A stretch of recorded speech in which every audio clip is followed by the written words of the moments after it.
Magandang araw! For today's recipe videos, ay magluluto tayo ngayon ng puso ng saging na ginataan na may agama or crab lang siya pero sa ilog siya nakukuha. Una nga natin gagawin ay igigisa nga muna natin yung ating puso ng saging. Ang purpose nga niya ay para nga malis yung pinakatubig niya na medyo mapakla pag nahalo sa ating gata.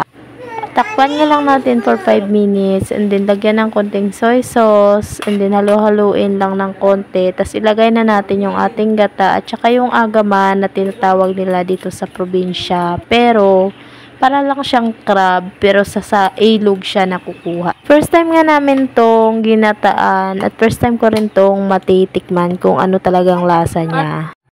Yum yum.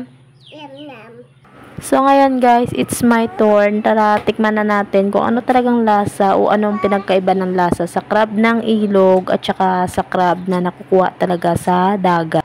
Masarap naman pala siya guys. Medyo matabang lang ng konti compare doon sa crab talaga mismo nakakuha sa ating karagatan.